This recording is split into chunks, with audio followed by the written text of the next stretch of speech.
Hi guys and welcome back to the channel Deepak Yadav Education. Welcome to the Daily Hindu News and Editorial Analysis of 18th of February 2024.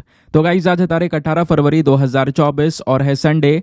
देखेंगे आज के the Hindu complete newspaper को analyse करेंगे। But lecture में आगे बढ़ने से पहले अगर आपको इस लेक्चर का पीडीएफ चाहिए तो क्या करना है, सबसे पहले डाउनलोड करना है टेलीग्राम, देन उसके बाद जाके सर्च बॉक्स में टाइप करना Deepak Yadav education UPSC. As you can see guys आपको ये वाला चैनल मिल जाएगा, इस पर क्लिक करना और जाकर इस चैनल को ज्वाइन कर लेना। यहाँ से आप डेली बेसिस पे इस लेक्चर के पीडीएफ को डाउनलोड कर पाओगे। नाउ हमेशा की तरह हम लोग अपने लेक्चर को एक मैप के क्वेश्चन के साथ स्टार्ट करेंगे। तो आज आप सभी को मैप में जाकर देखना है पेरू को कहाँ पर है एग्जैक्टली लोकेटेड, इसको अच्छे से मैप में देखना। देन उसके बाद आकर नीचे कॉमेंट सेक्शन में टाइप करना, जिससे कि आप लोग इसको लंबे समय तक याद रख पाओगे। साथ ही साथ एक क्वेश्चन सॉल्व करेंगे जो कि यूपीएससी प्रीवियस ईयर साल 2022 के प्रीलिम्स में पूछा गया था। डेली बेसिस पे हम लोग यहाँ पर एक प्रीवियस ईयर क्वेश्चन को भी सॉल्व करते हैं। क्वेश्चन क्या बोलता है, देखो यहाँ पर ना 3 अलग अलग स्टेटमेंट दिए गए हैं। इन तीनों में से आपने बताना है लोकसभा की एक्सक्लूसिव पावर्स कौन सी हैं। फिर नीचे आपको ऑप्शंस भी यहाँ पर दिए गए हैं। तो पहला स्टेटमेंट अगर आप देखोगे तो ये बात करता है इमरजेंसी का जो डिक्लेरेशन होता है उसको कंफर्म करने की पावर क्या लोकसभा के पास में है। स्टेटमेंट नंबर 2 क्या बोलता है, जो काउंसिल ऑफ मिनिस्टर्स है उनके अगेंस्ट में जो नो कॉन्फिडेंस मोशन है उसको पास करने की ताकत है। या स्टेटमेंट नंबर 3, जो प्रेसिडेंट ऑफ इंडिया है उनका इम्पीचमेंट करने की ताकत है। तो बताओ तीनों स्टेटमेंट में से कौन सा स्टेटमेंट सही है। नीचे ऑप्शन दिए गए हैं, ऑप्शन नंबर ए 1 एंड 2, या ऑप्शन नंबर बी 2 ओनली, या ऑप्शन नंबर सी 1 एंड 3, या फिर ऑप्शन नंबर डी 3 ओनली। तो इसका सही आंसर सभी को नीचे कमेंट सेक्शन में देना है। एटलीस्ट सभी को इसमें पार्टिसिपेट करना है, जैसे मैं आप लोगों से डेली बेसिस पे बोलता हूं। बाय द वे इसका जो करेक्ट आंसर है वो मैंने आपको टेलीग्राम पर प्रोवाइड करवा दिया है, वहां से भी आप इसको चेकआउट कर सकते हो। और अगर वहां पर आंसर नहीं मिलता है तो भी कोई परेशान होने की जरूरत नहीं है, क्योंकि वीडियो के लास्ट में इसके करेक्ट आंसर का डिस्कशन हम लोग करेंगे। तो चलो शुभ आरंभ करते हैं और चलते हैं सबसे पहले थंबनेल वाले आर्टिकल पर। लेकिन दोस्तों थंबनेल वाले टॉपिक पर आने से पहले मैं आपको एक बार इंडेक्स का ओवरव्यू दे देता हूं कि आज के हमारे पूरे डिस्कशन में क्या क्या चीज़ें होने वाली हैं।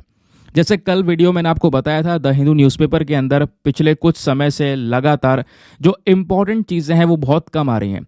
तो अब से मैंने कुछ और चीज़ें इंक्लूड यहाँ पर कर दी दोस्तों, कुछ और सोर्सेज भी ऐड किए हैं। धीरे धीरे इसके अंदर और भी बहुत सारे सोर्सेज ऐड होंगे। और ध्यान रखना, वीडियो के लास्ट में आपके लिए प्रैक्टिस क्वेश्चंस भी हैं।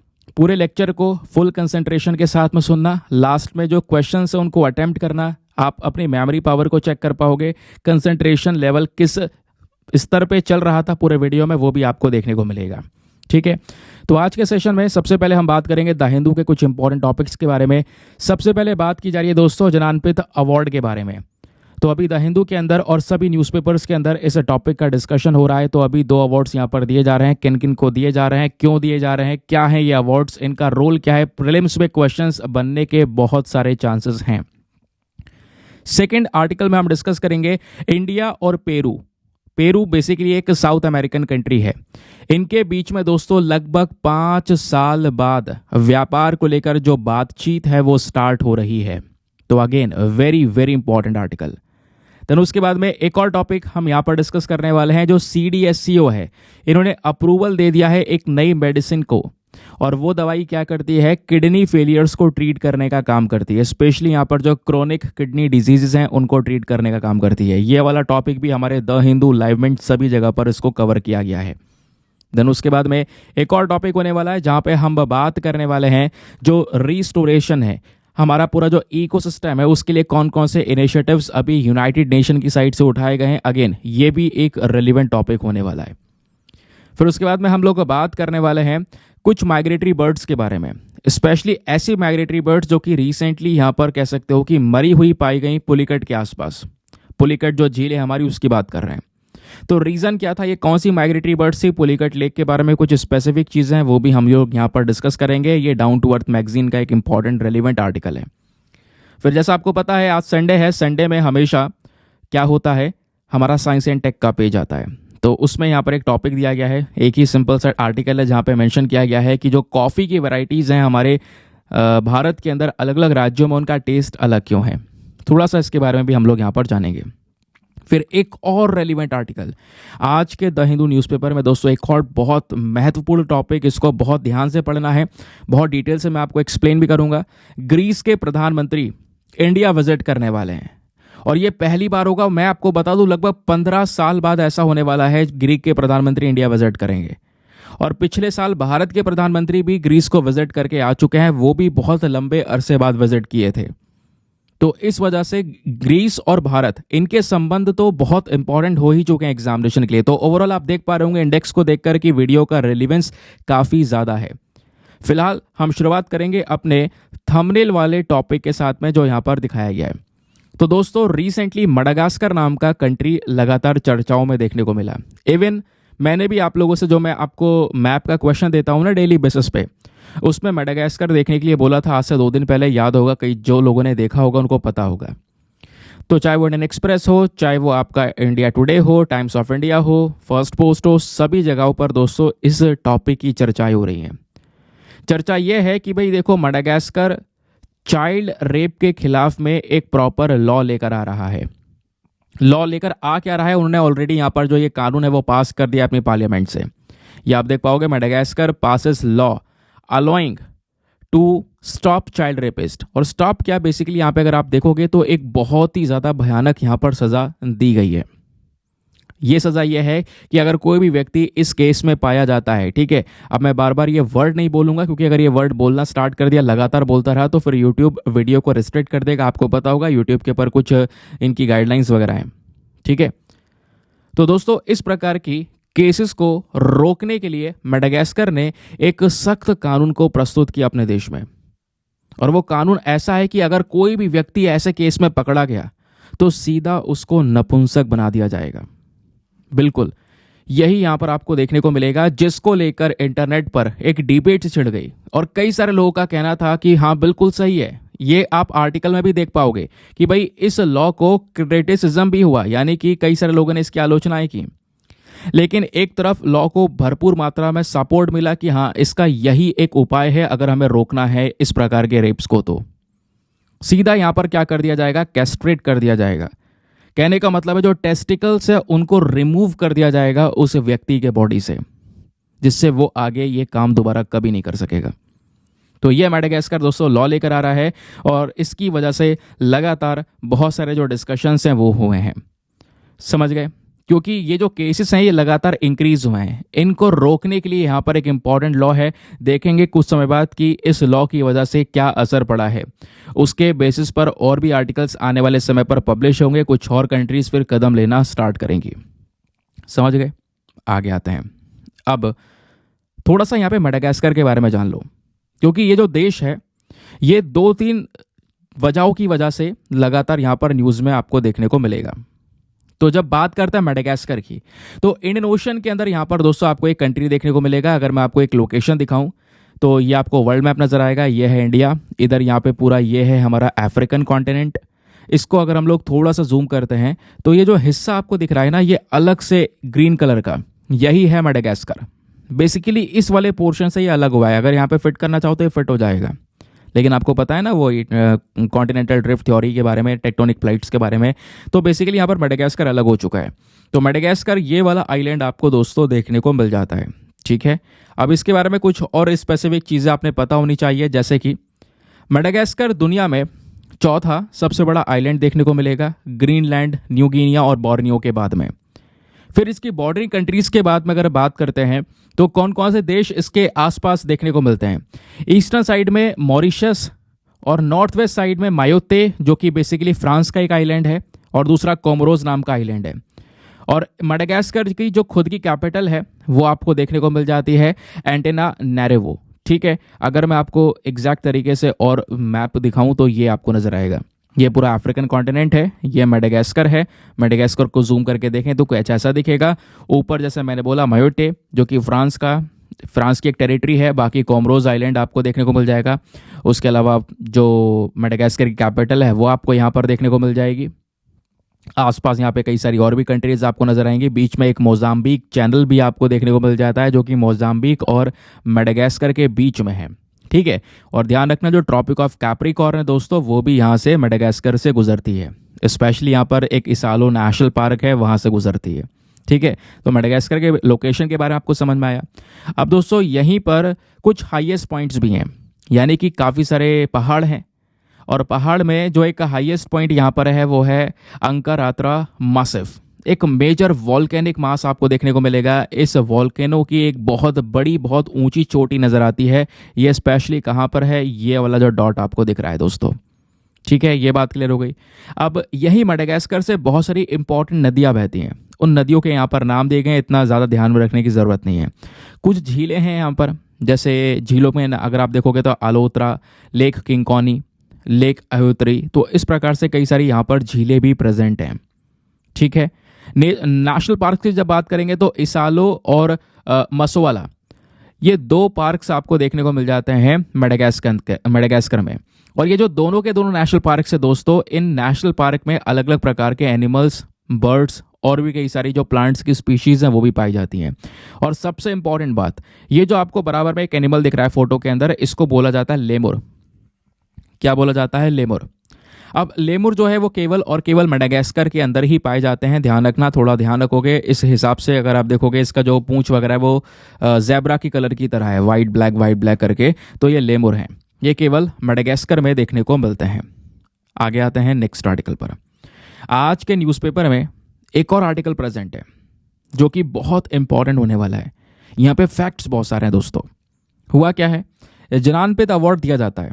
तो अब की बार 2023 वाला बेसिकली जो है ज्ञानपीठ अवार्ड है, ये गुलजार साहब को और साथ ही साथ में यहाँ पर जो स्कॉलर हैं रामभद्राचार्य जी, इनको दिया गया है। तो ये दो पर्सनैलिटीज़ दोस्तों न्यूज़ में है। तो सबसे पहले तो हम अवार्ड के बारे में बात कर लेते हैं जो हमारे एग्जाम में पूछा जाएगा। फिर मैं आपको इस आर्टिकल के बारे में बताऊंगा, इस आर्टिकल में क्या क्या लिखा हुआ है। तो अवार्ड के बारे में जब बात करेंगे तो दोस्तों यहाँ पर ये जो अवार्ड है, ये एक हाईएस्ट लिटरेरी अवार्ड की कैटेगरी में रखा गया है। ठीक है, इंग्लिश के साथ साथ और भी कई सारी इंडियन लैंग्वेजेस हैं जिस भाषा के आधार पर यह अवार्ड दिया जाता है। यानी उस भाषा में एक पर्टिकुलर पर्सन ने बहुत कुछ अचीव किया हो, जिस बेसिस पर यह अवार्ड दिया जाता है। आगे आपको समझ में आएगा। तो ये जो अवार्ड है ये केवल और केवल भारतीय नागरिकों के लिए ही खुला हुआ है, यानी इंडियन सिटीजन्स को ही दिया जाता है हर साल। अब जब अवार्ड दिया जाता है तो इसमें यहाँ पर प्राइस है लगभग 11 लाख रुपए का। साथ ही साथ में यहाँ पर एक ब्रॉन्ज का स्टैचू है वाग्देवी यानी कि सरस्वती माँ का, गॉडेस ऑफ लर्निंग के वो जिनको हम लोग बोलते हैं। ठीक है, विद्या की देवी। अब उसके बाद यहाँ पे अगर हम लोग बात करेंगे तो ये जो पूरा इवेंट है, ये जो अवार्ड है, इसको स्पॉन्सर करता है यहाँ पर एक कल्चरल ऑर्गेनाइजेशन जिसका नाम है भारतीय ज्ञानपीठ। दोस्तों 2019 में यहाँ पर एक नई चीज़ हुई थी जिस वजह से ये वाला भी पॉइंट ध्यान में रखना है। 2019 में एक ऑथर थे अमिताभ घोष, इनको 54वां ज्ञानपीठ अवार्ड से सम्मानित किया गया। और ये पहले फर्स्ट इंग्लिश लैंग्वेज राइटर बने थे जिनको यहाँ पर ये ज्ञानपीठ अवार्ड से सम्मानित किया गया। तो अलग अलग भाषाओं में दोस्तों ये अवार्ड दिया जाता है। अलग अलग भाषाओं में बेसिकली कोई ऑथर है, उसने बहुत कुछ लिखा हुआ है, तो उसके बेसिस पर यह अवार्ड दिया जाता है। ठीक है, इस तरीके से दोस्तों आपको ये अवार्ड देखने को मिल जाता है। ठीक है, अब ये डेटा जो आपको दिख रहा है ये हमारा आर्टिकल से लिया गया है। ठीक है, यहाँ पर दोस्तों अगर आप देखोगे तो जो जैसे मैंने बोला गुलजार साहब के बारे में, तो ये एक उर्दू पोएट है, बॉलीवुड राइटर हैं, डायरेक्टर हैं। ठीक है, और दूसरी तरफ रामभद्राचार्य जी को देखोगे तो ये एक जगत गुरु हैं। इन दोनों ही व्यक्तियों को यहाँ पर सेलेक्ट किया गया है इस अवार्ड के लिए। क्यों? क्योंकि इनका अपनी भाषाओं में एक महत्वपूर्ण योगदान है। कई सारी चीज़ें यहाँ पर इनके थ्रू लिखी गई हैं। तो गुलजार साहब बोल लो या फिर यहाँ पर इनका पूरा नाम है संपूर्ण सिंह कालरा, कह सकते हो एक सबसे फाइनेस्ट उर्दू पोएट की कैटेगरी में आते हैं। आज की जनरेशन में एक सबसे प्रसिद्ध उर्दू पोएट हैं और हिंदी सिनेमा में एक डायरेक्टर भी हैं और राइटर भी हैं। जबकि रामभद्राचार्य यहाँ पे अगर आप देखोगे तो एक हिंदू स्पिरिचुअल लीडर हैं, एजुकेटर हैं, राइटर हैं। 240 से ज़्यादा किताबें, टेक्स्ट्स ऑलरेडी वो लिख चुके हैं, जिसमें से 4 एपिक्स भी हैं। इतना ही नहीं दोस्तों, यहाँ पे जो तुलसी पीठ है उसके हेड और फाउंडर भी यहाँ पर आपको ये देखने को मिलेंगे। तुलसी पीठ जो कि स्पेशली मध्य प्रदेश के चित्रकूट में है। तो एक हिंदू स्पिरिचुअल लीडर आपको ये देखने को मिलेंगे। ठीक है, इन दोनों को ही ये ज्ञानपीठ अवार्ड से सम्मानित किया गया है। अब जो ये अवार्ड दिया जा रहा है ये बेसिकली 2023 के लिए है, ध्यान रखना। ठीक है, अब ये दोनों आप कह सकते हो एक एक्सपर्ट हैं अपनी भाषाओं में। फिर उसके बाद यहाँ पर बोला जा रहा है कि जो ये पूरा अवार्ड दिया गया है अभी 2023 का, इस अवार्ड का जो एडिशन है वो 58वां एडिशन था, यानी 58th एडिशन था। ध्यान रखना, ठीक है, ये जो अवार्ड है इसमें कैश वगैरह कितना दिया जाता है ऑलरेडी मैं आपको बता चुका हूँ, 11 लाख रुपए का यहाँ पर एक कैश दिया जाता है, प्लस एक स्टैचू वगैरह होता है। बाकी अगर आप देखोगे तो रामभद्राचार्य जी को संस्कृत के लिए अवार्ड मिल रहा है और गुलजार साहब को उर्दू के लिए अवार्ड मिल रहा है। तो संस्कृत के लिए जो ज्ञानपीठ अवार्ड है दोस्तों, ध्यान रखना, ये दूसरी बार दिया जा रहा है किसी पर्सन को, और उर्दू के लिए 5वीं बार मिल रहा है यहाँ पर इस प्रकार का ज्ञानपीठ अवार्ड। इसकी पूरी लिस्ट है, क्योंकि लंबे समय से दिए जा रहे हैं, ऐसे थोड़ी ना अभी से दिए जा रहे हैं, लंबे समय से दोस्तों यहाँ पर इस तरीके से जो अवार्ड्स है वो यहाँ पर लोगों को ऑनर करने के लिए दिए जाते हैं। ठीक है, ये बात क्लियर हो गई। अब इसी आर्टिकल के अंदर यहाँ पे गुलजार साहब, जिनको हम संपूर्ण सिंह कालरा के नाम से जानते हैं, इनके बारे में कुछ डिटेल्स दी गई हैं। इनका जन्म होता है 1934 में। इनको साहित्य अकादमी अवार्ड से भी यहाँ पर सम्मानित किया गया है, स्पेशली उर्दू के लिए। ये अवार्ड 2002 में दिया गया था। 2013 में दादा साहेब फाल्के अवार्ड से सम्मानित किया गया। 2004 में पद्म भूषण अवार्ड, ठीक है, plus at least national film awards भी हैं 5 के आसपास इनके पास में, इनके काम के लिए ये यहाँ पर बताया गया है। इनके कुछ गाने हैं, जय हो गाना आपको देखने को मिलेगा स्लमडॉग मिलियनेयर फिल्म से, है ना, उसको ऑस्कर मिला है 2009 में, ग्रैमी अवार्ड मिला 2010 में। अपने कुछ वर्क के लिए जाने जाते हैं, जैसे माचिस, ओमकारा, दिल से, गुरु, इस प्रकार के कुछ इंपॉर्टेंट वर्क्स हैं जिनके लिए यहाँ पर गुलजार साहब जाने जाते हैं। ठीक है, तो इनके बारे में कुछ स्पेसिफिक डिटेल्स जो आर्टिकल में मेंशन थी वो क्लियर हो गई। अब थोड़ा यहाँ पे रामभद्राचार्य जी के बारे में बात कर लेते हैं। ये वो पर्सन है जो 22 भाषाएं बोलते हैं आज के समय पर। जैसे यहाँ पे अगर आप देखोगे ना, जो हमारा रामानंदा सेक्ट है उसमें 4 जगतगुरु हैं, उसमें से यहाँ पर एक जगतगुरु आपको ये देखने को मिलेंगे। ठीक है, और ये इस पोजीशन पर लगभग 1982 से बने हुए हैं। एक पोएट हैं, राइटर हैं, बहुत सारी इंडियन लैंग्वेजेस में काफ़ी कुछ लिखा हुआ है इन्होंने, स्पेशली संस्कृत में, हिंदी में, अवधी में, मैथिली में। और 2015 में पद्म विभूषण अवार्ड से इनको सम्मानित किया गया था। इनका जन्म हुआ था 1950 के अंदर में, उत्तर प्रदेश के जौनपुर में। तो ये कुछ बेसिक तथ्य हैं, फैक्ट्स हैं, जो स्पेशली जो हमारे वनडे एग्जामिनेशंस हैं वहाँ पर डायरेक्टली आपसे नाम पूछ जाते हैं, तो नाम दोनों का ध्यान रखना है। और अगर जब बात करते हैं यूपीएससी की, तो वहाँ पर आपको अवार्ड्स के बारे में पूछा जा सकता है डिटेल से कि भैया इस अवार्ड के बारे में बताओ, तो यहाँ पर कुछ बेसिक चीज़ें भी आपको बता दी गई हैं। तो ओवरऑल ये आर्टिकल दोस्तों हमने पूरा A to Z कवर कर लिया है, कोई भी ऐसा एस्पेक्ट नहीं है जो आपका छूट जाए। क्लियर? चलिए आते हैं नेक्स्ट आर्टिकल पर। यह भी आज के न्यूज़पेपर में मेंशन्ड है। जैसे मैंने आपको बताया, ग्रीस के प्रधानमंत्री जिनका नाम है मित्सोताकिस, ये इंडिया विजिट करने वाले हैं। 2 दिन के विजिट पर आएंगे। 21 फरवरी से ये विजिट स्टार्ट होने वाली है। और मैं आपको बता दूं, जैसे मैंने बोला, 15 साल के गैप के बाद ये पहली विजिट होने वाली है ग्रीस के किसी प्रधानमंत्री की, वो भी स्पेशली इंडिया में। तो आर्टिकल से कुछ डेटा है यहाँ पर, वो क्या है ये मैंने आपको बता दिया। और अब उसके बाद यहाँ पर मैं आपको ये भी बता दूं, पिछले साल अगस्त की बात है, पिछले साल अगस्त के महीने में भारत के प्रधानमंत्री भी ग्रीस गए थे। अब आज के समय पर ग्रीस के प्रधानमंत्री इंडिया आ रहे हैं, तो इन दोनों के जो रिलेशंस हैं, जो इनके संबंध है, वो और ज़्यादा मजबूत होते हुए हमको देखने को मिलेंगे। अब सबसे पहले देखो, लोकेशंस बहुत इंपॉर्टेंट होती हैं एग्जामिनेशन में। हर साल ये इतिहास है कि हर साल प्रीलिम्स में मैप को लेकर आपको 2 से 3 क्वेश्चंस देखने को मिल जाते हैं। तो ग्रीस का ज़रा लोकेशन डिटेल से देखना हमारे लिए बहुत ही ज़्यादा ज़रूरी है। तो ग्रीस दोस्तों यहाँ पर सदर्न यूरोप के अंदर एक देश है जो कि मेडिटेरेनियन सी के साथ में बाउंड्री को शेयर करता है। इसके आसपास कई सारी कंट्रीज़ हैं, जैसे Albania, North Macedonia, Bulgaria and Turkey. अगर मैं आपको मैप में दिखाऊं एग्जैक्टली तो इस तरीके से नजर आएगा। यह है हमारा इंडिया। इंडिया से आपने जाना है यूरोप की साइड में, ये पूरा यूरोप है। यूरोप में स्पेशली साउथ वाला साइड कौन सा होगा, ये वाला सदर्न टिप। तो यही टिप पर आपको ये ग्रीस देखने को मिल जाता है। ग्रीस कई सारी रीजनों की, कई सारी चर्चाओं की वजह से न्यूज़ में है। जैसे मैंने बोला, अगस्त में भारत के प्रधानमंत्री गए, फिर जब G20 समिट हुआ इंडिया में, तो आईमेक कॉरिडोर बनाने की बात की गई। और आईमेक कॉरिडोर, भारत जो पूरे यूरोप को जोड़ेगा ना अपने आप से, ये दोस्तों ग्रीस के बिना नहीं हो सकता। आपको पता है कि हम यहाँ पर इस तरीके से जाएंगे मिडिल ईस्ट से गुजरते हुए, फिर ग्रीस का एक बंदरगाह हम अपने आप से जोड़ेंगे, तो इंडिया की कनेक्टिविटी पूरा यूरोप से हो पाएगी। तो ग्रीस का यहाँ पर भी एक इंपॉर्टेंट रोल हमको देखने को मिलता है। लोकेशन आपको यहाँ पर देखने को मिली। अब अगर मैं जूम करूँ तो आगे मैं आपको बताऊंगा। जैसे मैंने बोला, इसके आसपास कई सारी कंट्रीज़ हैं, ये सारे देश इसके आसपास आपको देखने को मिल जाते हैं। और बोला जाता है कि देखो, दुनिया में जितनी भी ओल्डेस्ट सिविलाइजेशंस हैं, पुरानी सभ्यताएं हैं, उसमें से ग्रीस की भी एक बहुत ज़्यादा one of the oldest civilisation दुनिया में देखने को मिलती है।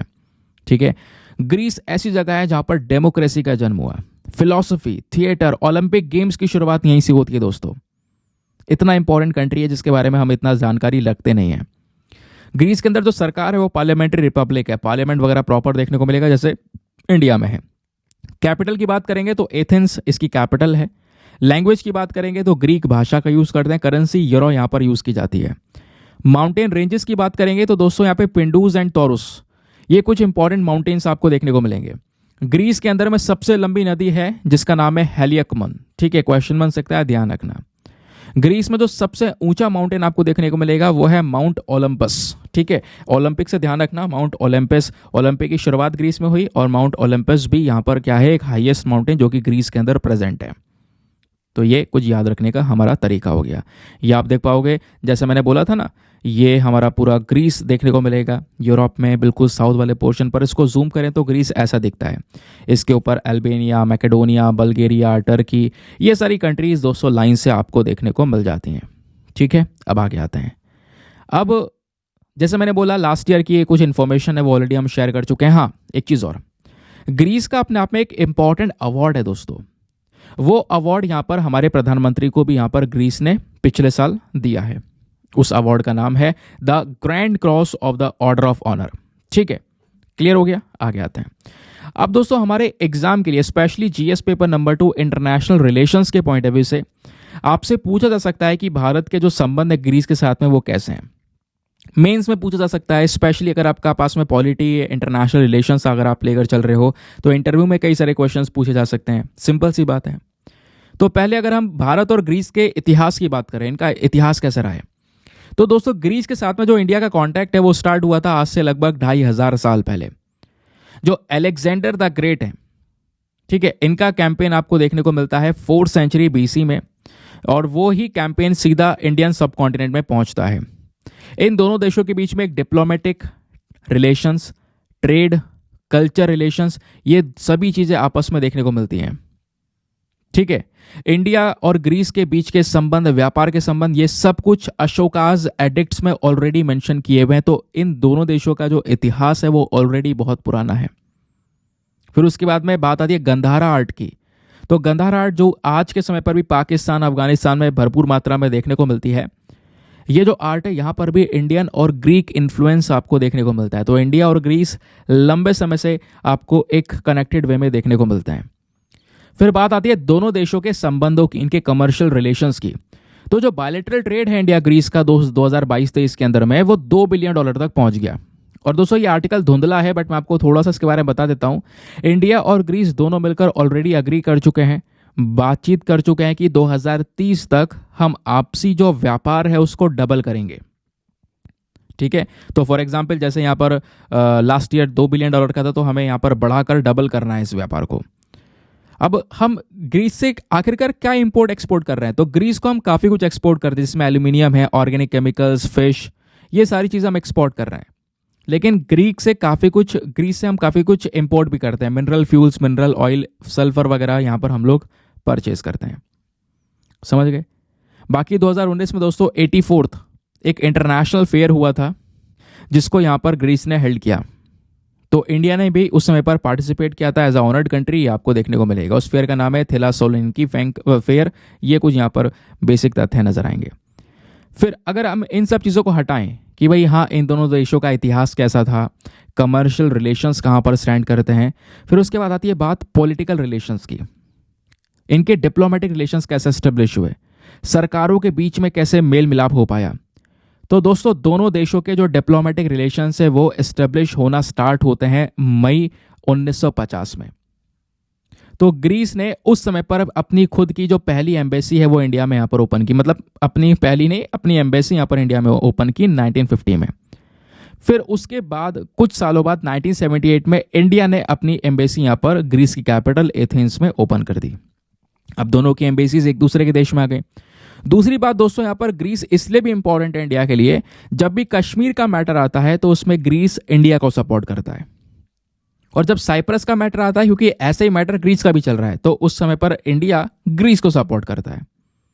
इतना ही नहीं, यूनाइटेड नेशन सिक्योरिटी काउंसिल के अंदर भारत को एक परमानेंट सीट मिलनी चाहिए। जो 5 परमानेंट मेंबर्स हैं उसमें भारत भी एक इंपॉर्टेंट कंट्री उसका मेंबर होना चाहिए। इस चीज़ में ग्रीस हमको सपोर्ट करता है। तो ये इसके पॉलिटिकल रिलेशंस हुए। अब बात आती है डिफेंस रिलेशंस की। तो इंडिया और ग्रीस के बीच का जो डिफेंस रिलेशन है, डिफेंस को लेकर जो संबंध है दोस्तों, वो बढ़ने स्टार्ट हुए थे 1998 में।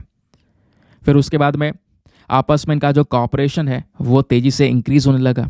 मिलिट्री ट्रेनिंग एक्सरसाइजेज हो रही हैं, जॉइंट अभ्यास यहाँ पर आपस में हो रहे हैं।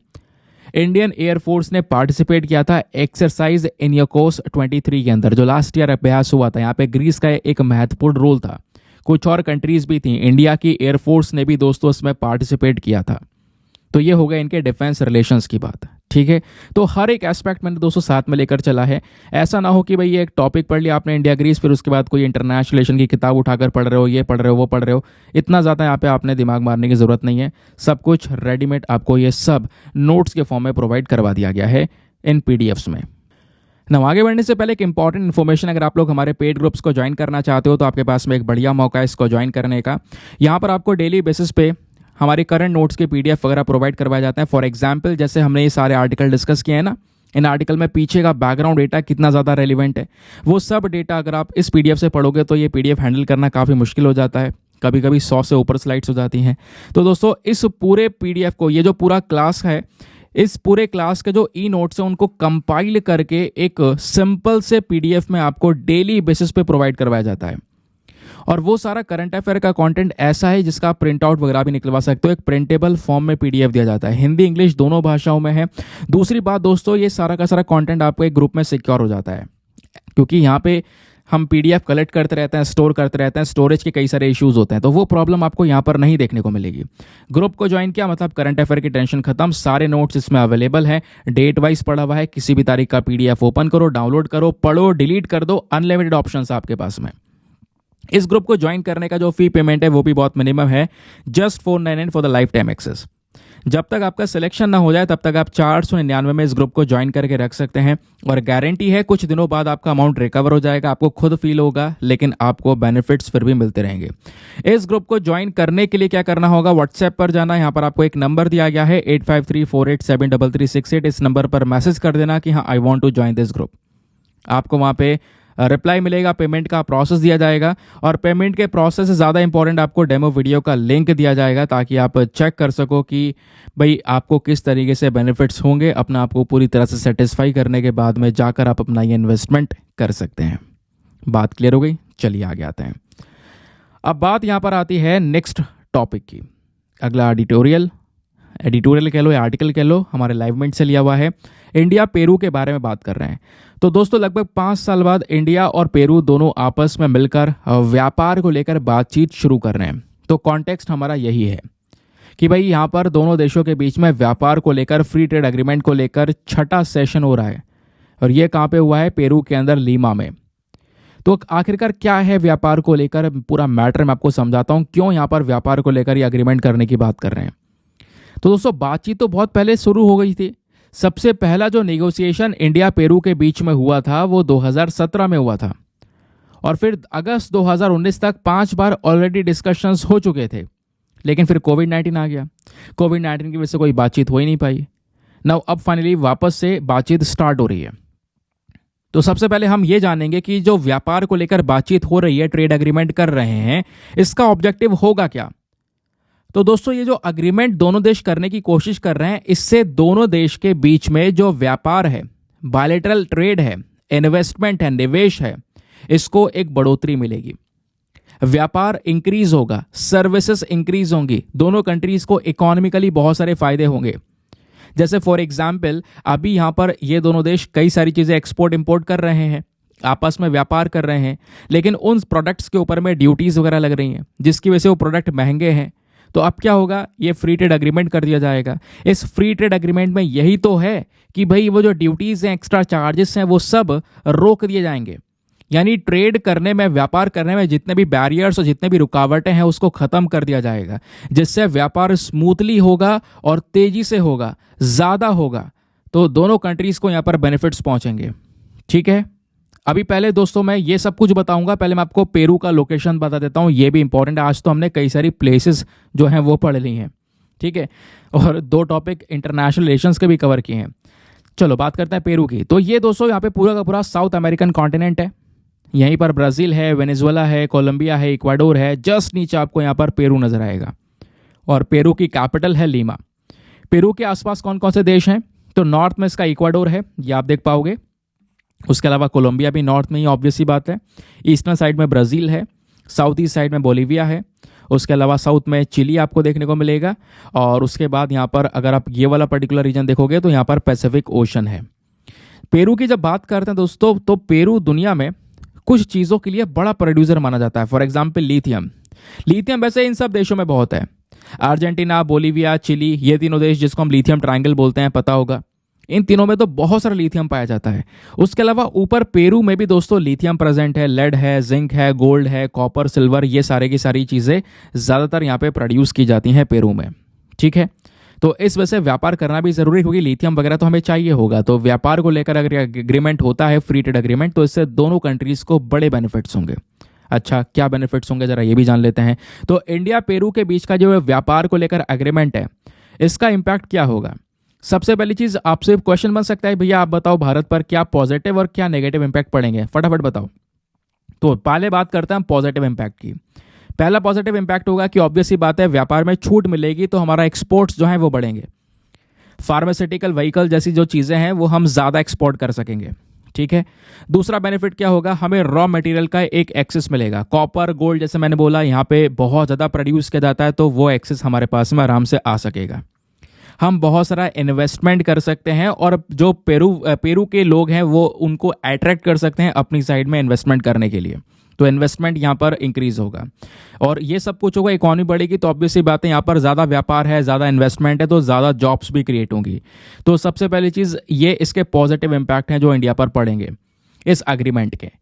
अब बात करते हैं नेगेटिव इम्पैक्ट्स की, क्योंकि हर सिक्के के 2 पहलू हैं, फायदे हैं तो नुकसान भी हैं। तो इसी अग्रीमेंट के कुछ नेगेटिव इम्पैक्ट्स भी पड़ सकते हैं भारत पर। जैसे सबसे पहला इम्पैक्ट पड़ेगा कि भैया इंपोर्ट्स को लेकर जो कंपटीशन है वो हमको देखने को मिलेगा, क्योंकि भाई ऑब्वियस सी बात है, अब व्यापार के अंदर छूट मिल चुकी है। भाई हम अगर सस्ते में एक्सपोर्ट कर रहे हैं तो सस्ते में इंपोर्ट भी तो करना पड़ेगा। पेरू भी दोस्तों सस्ते दाम में इंडिया में सामान भेजेगा और इससे क्या होगा, जो इंडिया का खुद का डोमेस्टिक मार्केट है, हमारे देश का मार्केट है, वो हिलना शुरू हो जाएगा। समझ गए? तो पहला यहां पर यह प्रॉब्लम है। दूसरा, जॉब लॉस। कंपटीशन क्रिएट हो रहा है, ऑटोमेशन आ रहा है, तो इससे जॉब कट्स होनी स्टार्ट हो जाएंगी। एनवायरमेंटल कंसर्न भी एक इंपॉर्टेंट रोल आपको देखने को मिलेगा, क्योंकि जितना तेजी से ग्रोथ दोस्तों बढ़ेगा उतना ज़्यादा एनवायरमेंट के ऊपर नुकसान पहुंचेगा, ठीक है। तो ये इसके कुछ पॉजिटिव और नेगेटिव इम्पैक्ट्स देखने को मिलेंगे। बाकी इन सब चीज़ों को हटा देते हैं, ये तो हमने न्यूज़ पढ़ लिया, रिलेशंस वगैरह इम्पैक्ट का पड़ेगा, सब कुछ पढ़ लिया, लोकेशन देख ली। अब स्पेसिफिकली जो स्टैटिक पोर्शन होता है जो आप जगह जगह पढ़ोगे, जैसे फॉर एग्जांपल इंडिया पेरू है तो आपसे बोला जाएगा, बहुत सारे कोचिंग सेंटर बोला जाएगा भैया इंडिया पेरू के संबंध पढ़ लो जाकर अपनी किताब में से। तो आपको वहाँ जाने की ज़रूरत नहीं है, क्योंकि इंटरनेशनल रिलेशन में जो भी चीज़ें न्यूज़ में होती हैं केवल उन्हीं के संबंध पढ़ने होते हैं और उनके प्रॉपर नोट्स मैं आपको प्रोवाइड करवाई देता हूँ। तो यहाँ पे इंडिया पेरू के संबंध के बारे में बात करेंगे दोस्तों। इनके जो रिलेशंस, स्पेशली डिप्लोमेटिक रिलेशंस, वो एस्टेब्लिश हुए थे या बनने शुरू हुए थे 1963 में। फिर भारत और पेरू ने मिलकर दोस्तों अपने रिलेशंस को बहुत अच्छे से मेंटेन करके रखा। दोनों ने कई सारे अग्रीमेंट साइन करे, customs cooperation agreement, cooperation in new and renewable energy, defence cooperation agreement. इस प्रकार के काफी सारे एग्रीमेंट दोनों देशों ने साथ मिलकर साइन किए ताकि साथ मिलकर ये काम कर सकें। ये बात हो गई। अब बात है दोनों देशों के कमर्शियल रिलेशंस की। भाई व्यापार को लेकर क्या इनके संबंध आज के समय पर देखने को मिलते हैं, और अभी जिस एग्रीमेंट की हम बात कर रहे हैं ये एग्रीमेंट हो जाएगा तो व्यापार में एक बहुत बड़ा जंप भी हमको देखने को मिलेगा आने वाले समय पर। तो भारत और पेरू के बीच का जो व्यापार है दोस्तों वो बढ़ रहा है। 2022-23 की बात करेंगे, जो टोटल व्यापार है दोनों देशों के बीच का वो लगभग 3,291.64 मिलियन यूएस डॉलर्स का हुआ था। और जो ये व्यापार है दोनों देशों के बीच में ये काफी बढ़ चुका है, क्योंकि 2003 से अगर आप कंपेयर करोगे तो बहुत आगे निकल चुके हैं। भाई 2003 में तो लगभग 66 मिलियन के आसपास का व्यापार हुआ था, वो आज बढ़कर 2023 में 3.68 बिलियन डॉलर्स का हो चुका है। तो इंक्रीज तो हुआ है, ऑब्वियस सी बात है। जिसमें भारत ने काफ़ी कुछ एक्सपोर्ट किया है। अपनी दवाइयाँ, iron, plastic products, steel products, rubber pipes, ये सारी चीज़ें हमने एक्सपोर्ट की हैं। और इंपोर्ट में gold, copper, synthetic filament, calcium phosphate, fresh grapes, fish floor, ये सारी चीज़ें हम लोगों ने इंपोर्ट की हैं। तो ये हो गए इन दोनों देशों के कमर्शियल रिलेशंस। कोई भी क्वेश्चन बनेगा आपके पास में बहुत पॉइंट्स मिल रहे हैं दोस्तों लिखने के लिए, समझ गए? तो हर एक चीज़ को हमने ऑर्गेनाइज वे में रखा हुआ है। अभी थोड़ा वेट और करना, कल वाले वीडियो में और चीज़ ऑर्गेनाइज होगी। मैं हर एक सेक्शन को डिवाइड कर दूंगा इंडेक्स के अंदर ही, कि भाई ये GS2 के अगर यहाँ पर टॉपिक है तो GS2 के आज के न्यूज़ के ये टॉपिक है, GS1 के ये टॉपिक है। पूरा इंडेक्स में आपका ऑर्गेनाइज कर दूंगा। ठीक है, समय मेरे पास कम था तो मैं इंडेक्स को ऑर्गेनाइज नहीं कर पाया हूँ, मुझे ऐसे ही वीडियो को क्रिएट करना पड़ा। बस 2-3 दिन और वेट करते चलो, धीरे धीरे यहाँ पे कुछ और इंप्रूवमेंट्स होंगे, फिर अपना कंटिन्यूअस चलेगा। और अब आपको यहाँ पर एक बढ़िया वीडियो मिलना शुरू होगा, एक ऐसा वीडियो जिसमें हर एक कंटेंट अवेलेबल हो। उसके अलावा मतलब आपने केवल वीडियो देख लिया ना, उसके बाद इधर उधर भागने की ज़रूरत नहीं है कि भाई यहाँ पर मैगजीन पढ़ लूँ, इवन मंथली मैगजीन पढ़ लूँ, इसकी भी ज़रूरत नहीं पड़ेगी, ये मेरी गारंटी है। मैं आपको दिखाऊंगा आगे, मतलब अभी थोड़े दिन तक वीडियो आप देखते रहो क्या क्या चेंजेस हो रहे हैं। चलो एक और इंपॉर्टेंट आर्टिकल, ये आर्टिकल हमारा GS पेपर नंबर 3 एनवायरमेंट के लिए रेलिवेंट है। यहाँ पर बात की जा रही है कुछ माइग्रेटरी बर्ड्स हैं जिनकी यहाँ पर डेथ हुई है पुलिकट लेक में। तो पुलिकट लेक का लोकेशन इंपॉर्टेंट होने वाला है, वो तो हम कवर करेंगे। लेकिन उससे पहले ये जो मैटर है, ये जो बर्ड्स हैं पूरी ये किसकी बर्ड की डेथ हुई है, इस सबको जानना ज़रूरी है। तो दोस्तों यहाँ पे बात यह है, नदन पिंटेल, ये वाली बर्ड जो आपको दिख रही है इसका नाम है नदन पिंटेल। क्वेश्चन बन सकता है हाल ही में नदन पिंटेल न्यूज़ में था, ये क्या है? तो एक माइग्रेटरी डक है। तो ये जो डक है, डजन्स ऑफ डक यहाँ पर, मतलब आप कह सकते हो दर्जनों डक जो हैं उनकी डेथ हुई है। मरी हुई डक यहाँ पर पाई गई है पिछले कुछ दिनों में पुलिकट लेक में, जिस वजह से इन डक को एकदम से अटेंशन मिल चुका है दोस्तों। अब सवाल यह है, इतनी सारी डकों की डेथ हो गई है, क्या कारण हो सकता है? तो 2 कारण यहाँ पर बताए जा रहे हैं। पहला कारण है फर्टिलाइजर और पेस्टिसाइड। जो हमारी फॉरेस्ट डिपार्टमेंट है उन्होंने यहाँ पर सबसे पहला एक पॉइंट दिया है कि जो हम खाद का इस्तेमाल कर रहे हैं दोस्तों, और जो कीटनाशक का इस्तेमाल करते हैं खेती के अंदर में कीटाणु वगैरह को मारने के लिए, ये एक मेजर कारण बन रहा है इन बर्ड्स की डेथ का। दूसरा रीजन बताया गया ऑर्गेनाइज्ड पोचिंग। हो क्या रहा है, इन बर्ड्स को जानबूझकर यहाँ पे पकड़ा जा रहा है। पकड़ा जाने का मतलब यहाँ पर यह है कि पैसा अर्न करने के लिए, फूड के लिए, है ना, इनकी हंटिंग हो रही है, शिकार हो रहा है। तो खाने के लिए भी लोग शिकार कर रहे हैं, पैसा कमाने के लिए शिकार कर रहे हैं, तो इसके लिए भी यहाँ पर इसकी वजह से कहीं ना कहीं इनकी जो डेथ है वो यहाँ पर हो रही है। तो ये तो आपको रीज़न समझ में आ गया और कौन सी बर्ड थी वो समझ में आ गया। अब एग्जाम के लिए आपने नदन पिंटेल के बारे में बेसिक चीज़ें पता होनी चाहिए, क्योंकि आजकल उटपटांग से काफ़ी क्वेश्चंस आ रहे हैं दोस्तों। तो इस नदन पिंटेल का एक साइंटिफिक नेम है, निक नेम है, बेसिकली निक नेम है the greyhound of the skies. इनके हैबिटेट की बात करेंगे तो ओपन वेटलैंड, जो खुले यहाँ पर झील हैं, नदी हैं, उनमें रहना यहाँ पर इनको काफ़ी ज़्यादा पसंद है। और बाकी यहाँ पर जो अपना ये घोंसला वगैरह बनाते हैं ज़मीन पर बनाते हैं, यानी पानी से थोड़ी सी दूर जाकर ये बत्तख अपना घोंसला बनाती है। इसके फीचर्स थोड़े से अजीबोगरीब हैं। यहाँ पे अगर आप इस डक को देखोगे तो ब्लैक और वाइट कलर का स्ट्रिप हेड यहाँ पर इसका नजर आता है। कई सारे ऐसे देखने को मिलेंगे, तो ब्लैक और वाइट कलर की जो स्ट्रिप्स हैं इसके सर पर, वो हमको यहाँ पर देखने को मिलती हैं। इसका यूनिक सा अपीयरेंस है, ठीक है। बाकी ये जो बर्ड है ना, ये एक ओमनीवोर बर्ड है।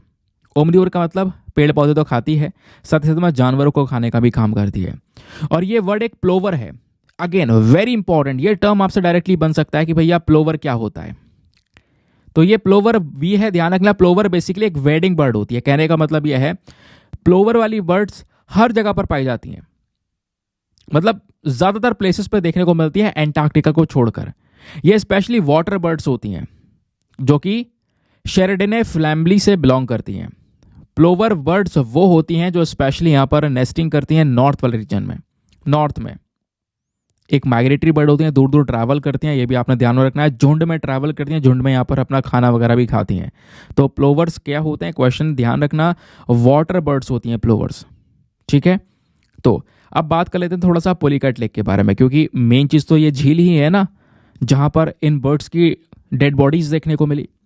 तो पुलिकट झील की जब बात करते हैं दोस्तों, तो एक बहुत बड़ी झील है इंडिया के अंदर में, जहाँ पे खारा पानी देखने को मिलता है, ब्रैकिश वाटर। अब ये कहाँ पर है झील? ये झील आंध्र प्रदेश और तमिलनाडु, 2 राज्यों के बीच में है।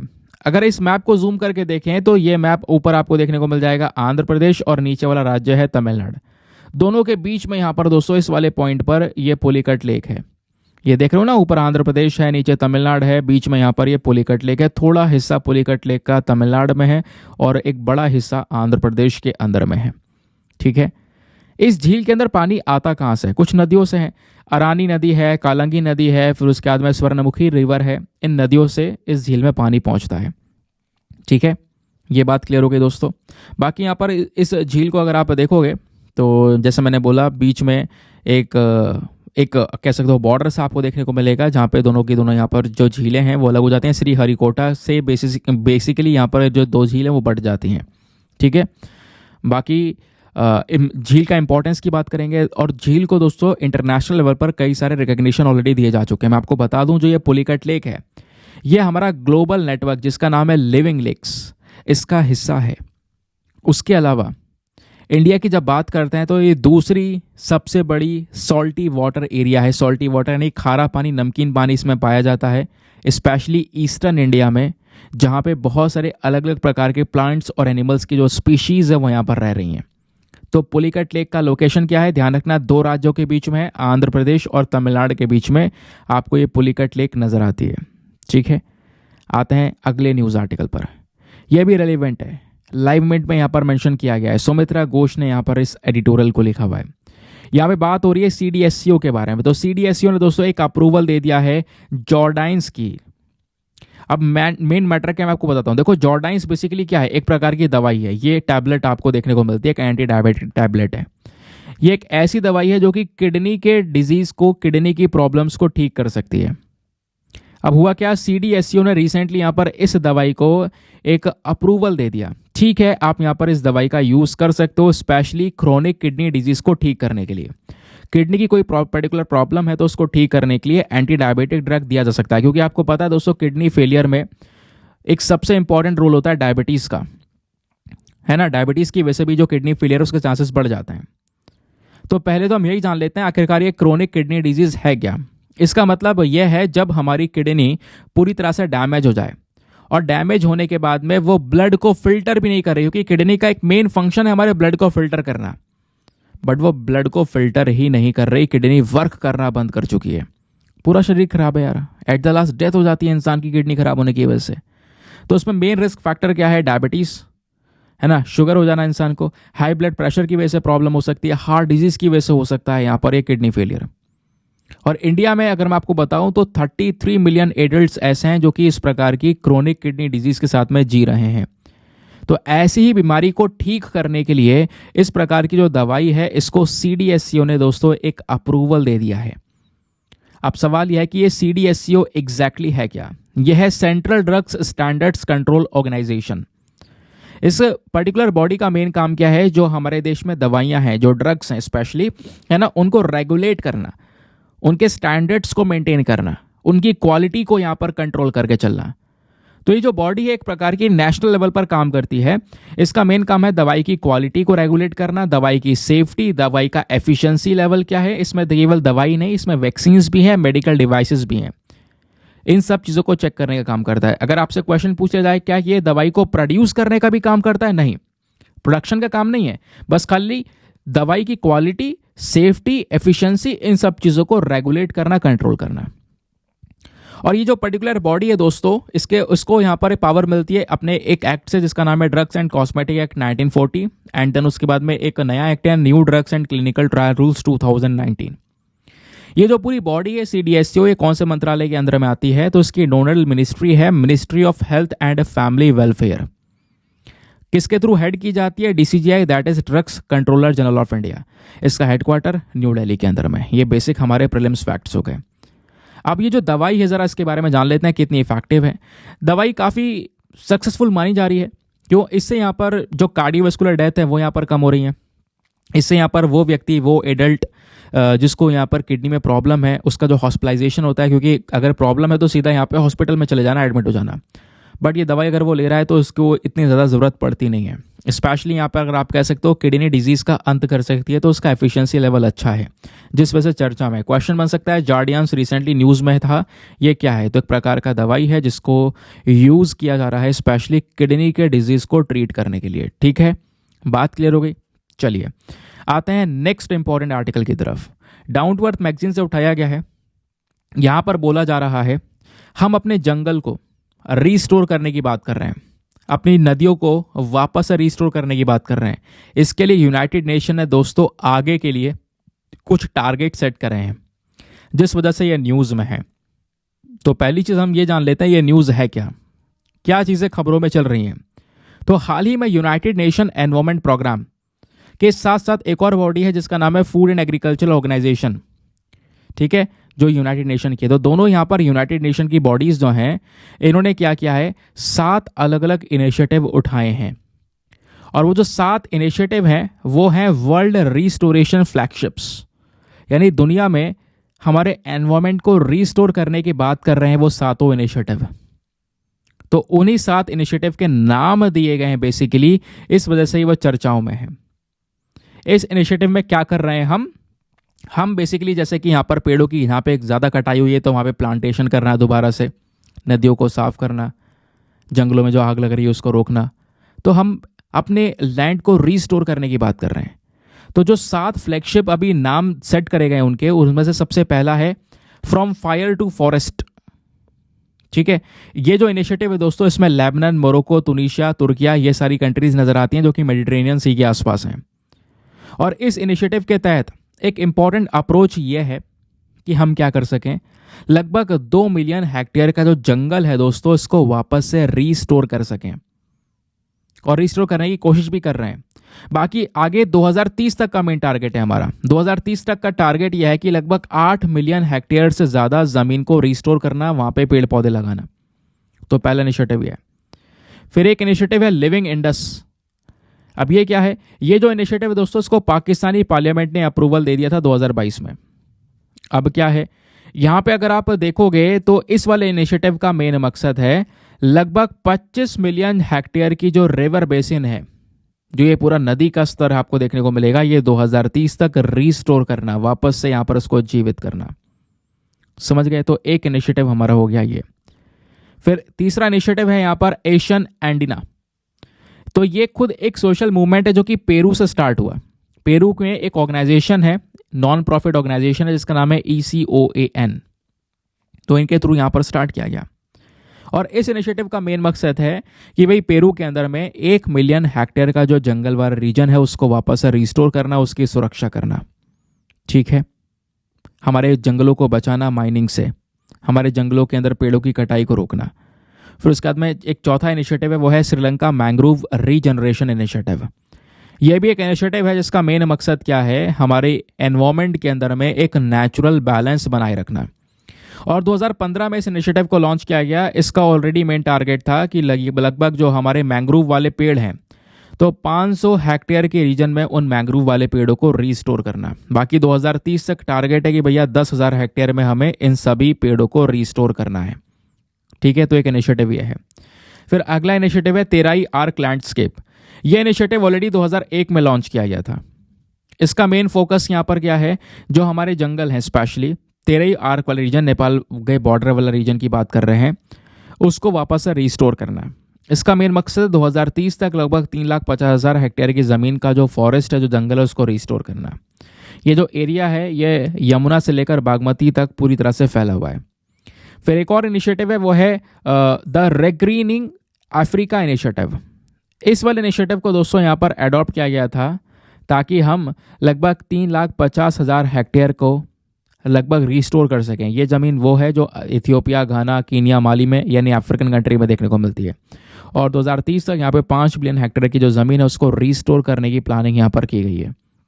फिर लास्ट इनिशिएटिव है growing forest in Africa as a dry land. यहाँ पर मेन मकसद है हमारा 2030 तक लगभग 2,30,000 हेक्टेयर की ज़मीन में जो स्पेशली पेड़ पौधे हैं इसको यहाँ पर उगाना। समझ गए? तो ये कुछ टारगेट सेट करे गए हैं, कुछ इनिशिएटिव्स है जिसको यहाँ पर नाम दिए गए हैं, 7 इनिशिएटिव्स जिनका मेन मकसद है कि बड़ी बड़ी जगह पर हम अपने एनवायरनमेंट को वापस से रीस्टोर कर सकें। अब बात आती है कि ये जो यूनाइटेड नेशन का पूरा डिकेड है, पूरा इकोसिस्टम रीस्टोरेशन है, ये कॉन्सेप्ट है क्या एग्जैक्टली? तो सबसे पहले बात आती है दोस्तों डिक्लेरेशन की। तो यूनाइटेड नेशन जनरल असेंबली जो है इन्होंने ऑलरेडी 2021 से लेकर 2030 तक को डिक्लेयर कर दिया है एक UN decade on ecosystem restoration, यानी कि 2030 तक हम अपने इकोसिस्टम को रिस्टोर करने के ऊपर में एक स्पेशल फोकस करेंगे। ठीक है, और इस पूरे के पूरे इवेंट को यहाँ पे कह लो लीड कौन कर रहा है, यूनाइटेड नेशन एनवायरमेंटल प्रोग्राम और साथ ही साथ में फूड एग्रीकल्चर ऑर्गेनाइजेशन, दोनों साथ में मिलकर एक दूसरे को सपोर्ट कर रहे हैं। जहाँ पर मेन टारगेट है हम अपने एक्वाटिक इकोसिस्टम्स को, ज़मीन को, बहुत सारे जंगलों को वापस से रीस्टोर कर सकें। ठीक है, तो यहाँ पर एक UN decade on ecosystem restoration आपको ये देखने को मिल जाता है, जिसका मेन टारगेट है 2030 तक ये सारे के सारे काम करना। बाकी दोस्तों ये आर्टिकल है, इस आर्टिकल को अपन अभी स्किप कर रहे हैं क्योंकि यहाँ पे सारी इन्फॉर्मेशन अभी हमारे पास में प्रेजेंट नहीं है। तो ये था पूरा का पूरा सेशन। आप देखते हैं आप लोगों ने कितने अच्छे से सारी चीज़ों को सुना है। क्वेश्चंस आप अटेम्प्ट करने की कोशिश करना। मैं कोई ज़्यादा क्वेश्चन लाया नहीं हूँ दोस्तों, थोड़े बहुत क्वेश्चंस हैं, 2-3 क्वेश्चंस लेकर आया हूँ। धीरे धीरे यहाँ पर क्वेश्चन की क्वांटिटी बढ़ जाएगी तो आप परेशान ना होइएगा। क्वेश्चन यहाँ पर पहला यही है कि जो वर्ल्ड रिस्टोरेशन फ्लैगशिप है इसको लेकर 2 स्टेटमेंट दिए गए हैं, बताना इन दोनों में से कौन सा स्टेटमेंट सही है। सॉरी, इन दोनों में से कौन सा स्टेटमेंट गलत है। Which of the above statements are incorrect. पहला स्टेटमेंट बोलता है कि जो वर्ल्ड रिस्टोरेशन फ्लैगशिप है ये प्रोग्राम लीड किया जा रहा है जर्मनी की सरकार और आईयूसीएन के माध्यम से। तो जर्मनी की सरकार और आईयूसीएन क्या ये दोनों मिलकर इस प्रोग्राम को चला रहे हैं। सेकेंड स्टेटमेंट बोलता है कि दोस्तों यहाँ पर ये जो फ्लैगशिप प्रोग्राम है इसको UN decade on ecosystem restoration का एक हिस्सा बनाया हुआ है। तो बताओ दोनों स्टेटमेंट में से कौन सा स्टेटमेंट सही है, कौन सा स्टेटमेंट गलत है। Option number A 1 only, B 2 only, C दोनों सही है या डी दोनों के दोनों गलत हैं। नाउ नेक्स्ट क्वेश्चन बात करता है पुलिकट लेक के बारे में। बहुत सिंपल क्वेश्चन है। पुलिकट लेक एक ऐसी झील जो कि यहाँ पर कौन से 2 राज्यों के बीच में आपको ये फैली हुई देखने को मिलती है, आपने बताना है उन दोनों राज्यों का नाम। ऑप्शन नंबर ए क्या तेलंगाना आंध्र प्रदेश के बीच में है पुलिकट लेक, या option number B Andhra Pradesh Tamil Nadu के बीच में, या ऑप्शन नंबर सी गुजरात और राजस्थान के बीच में, या ऑप्शन नंबर डी ओडिशा और छत्तीसगढ़ के बीच में। बताओ इसका सही उत्तर क्या होना चाहिए। बहुत ही सिंपल सा यहाँ पर इसका आंसर आपको देखने को मिलेगा। नाउ नेक्स्ट क्वेश्चन, ये थोड़ा सा हो सकता है लोगों को परेशानी हो क्योंकि इसमें कुछ चेंजेस कर दिए गए हैं, बट मैं आपको बताऊं इस वाले क्वेश्चन में हम एलिमिनेशन टेक्निक का यूज़ कर सकते हैं। ठीक है, कहोगे एलिमिनेशन टेक्निक तो यूपीएससी ने खत्म कर दी। हाँ खत्म कर दी, लेकिन आप इस क्वेश्चन में यूज़ कर सकते हो एलिमिनेशन टेक्निक का। यहाँ पे बात हो रही है जो central drug standard control organisation है दैट इज सीडीएससीओ, इसके फंक्शंस यहाँ पर दिए गए 5 फंक्शन। अब बताना है इनमें से रियल 5 फंक्शंस कौन से हैं। इनमें से 5 फंक्शंस सीडीएसओ के कौन कौन से आपको नजर आते हैं। ऑप्शन नंबर ए ड्रग्स को अप्रूवल देना, क्या इसका ये फंक्शन है। बी क्लिनिकल ट्रायल कंडक्ट करना, या फिर सी हमारे ड्रग्स के स्टैंडर्ड्स को सेट करना, या फिर डी नई दवाई को डिस्कवर करना, या फिर ऑप्शन नंबर डी जो यहाँ पर इम्पोर्टेड ड्रग्स है हमारे देश में उसकी क्वालिटी को कंट्रोल करना है। तो बताओ 5 में से कौन सा स्टेटमेंट यहाँ पर आपको देखने को मिलेगा, या कौन कौन से स्टेटमेंट है जो कि सीडीएसओ के फंक्शंस की तरह देखने को मिलते हैं। Option number A 1, 2 and 4 only, B 2, 3, 4 and 5 only, C 1, 2, 3 and 5 only, या फिर डी 5 के 5 सही है। तो बताओ दोस्तों इसका सही उत्तर क्या होना चाहिए। आप आराम से यहाँ पर इसके बारे में बता सकते हैं। ठीक है, एक जैसे मैंने बोला एलिमिनेशन टेक्निक का यूज़ करके इसका आंसर निकाला जा सकता है। बाकी चलो अब मैं फटाफट यहाँ पर आपको इन तीनों क्वेश्चंस के आंसर बता देता हूँ और आप लोग बताना इन तीनों में से आपने कितने क्वेश्चन सही किए और कितने गलत किए हैं। ठीक है, यहीं से शुरुआत कर लेते हैं। तो सीडीएसओ के जब फंक्शन की बात करते हैं तो दोस्तों आपको ध्यान देना होगा ड्रग्स को अप्रूवल देने की काम करता है। ठीक है, अभी तो हमने पढ़ा था। क्लिनिकल ट्रायल्स हाँ कंडक्ट करता है, दवाइयों के स्टैंडर्ड को सेट करता है। ठीक है, फोर्थ बात करता है कि भाई नई दवाई की डिस्कवरिंग कर सकता है, ऐसा नहीं है। नए दवाई की डिस्कवरिंग करने का काम नहीं है, केवल रेगुलेशन का काम है। दवाई की सेफ्टी, एफिकेसी, उसके स्टैंडर्ड सेट करना, ये मैंने आपको ऑलरेडी पढ़ाया। तो चौथा वाला गलत है। अब चौथा वाला गलत है ये तो हमें पता चल गया है, और अगर आप देखोगे हमारे ABCD के अंदर तो चौथा इसमें है और तीसरे में भी है। बचा कौन सा, सी वाला। तो यहाँ पर 1, 2, 3 एंड 5 सही है, यानी 1, 2, 3 एंड 5 आपके सही हैं, बाकी चौथा वाला गलत है। ठीक है, तो इस तरह के क्वेश्चंस बनते हैं, ये ध्यान रखना। बाकी बात हो रही थी पुलिकट लेक की, तो पुलिकट लेक कौन से 2 राज्यों के बीच में देखने को मिलेगा। तो सही उत्तर है option number B, Andhra Pradesh और तमिलनाडु के बीच में आपको पुलिकट लेक नजर आएगा। फिर अगले क्वेश्चन में पूछा गया था वर्ल्ड रिस्टोरेशन फ्लैगशिप के बारे में। बताओ 2 स्टेटमेंट है, दोनों में से कौन सा स्टेटमेंट सही है, कौन सा स्टेटमेंट गलत है। तो केवल पहला वाला गलत है, दूसरा वाला तो सही है ना भाई, क्योंकि UN decade on ecosystem restoration का हिस्सा ही है ये प्रोग्राम। तो ये वाला तो सही है स्टेटमेंट। हमें बताना है गलत कौन सा है, तो गलत तो पहला वाला है, क्योंकि जो वर्ल्ड रिस्टोरेशन प्रोग्राम है दोस्तों, ये IUCN और जर्मनी की सरकार ने नहीं स्टार्ट किया है। तो किसने स्टार्ट किया है? ये दोस्तों यहाँ पर हमारा FAO और UNEP यानी United Nation Environment Programme and Food and Agriculture Organisation, इन दोनों के थ्रू यहाँ पर ये लेड किया जा रहा है। ठीक है, बात क्लियर हो गई। तो ये था हमारा पूरा का पूरा डिस्कशन। आई होप आपको मजा आया होगा, बहुत कुछ जानने को मिला होगा। आज से जो सेशन है वो और ज़्यादा इंप्रूव और ज़्यादा इंपॉर्टेंट हुआ करेंगे। बाकी प्रीलिम्स वाले क्वेश्चन पर आते हैं। 2022 का क्वेश्चन था कि भैया लोकसभा की जो एक्सक्लूसिव पावर्स यहाँ पर आपको दी गई हैं, 3 स्टेटमेंट दिए गए हैं, इन तीनों में से कौन सा स्टेटमेंट सही है? तो इसका सही उत्तर है ऑप्शन नंबर बी, 2 ओनली। ठीक है, केवल दूसरा वाला, जहां पर लोकसभा अपने काउंसिल ऑफ मिनिस्टर्स के अगेंस्ट में नो कॉन्फिडेंस मोशन को पास कर सकता है। बाकी फर्स्ट और 3 वाली पावर्स लोकसभा की नहीं है। ठीक है, नाउ मिलते हैं आपसे अगले वीडियो में। आज के लिए bye bye, have a nice day, thank you and जय हिंद।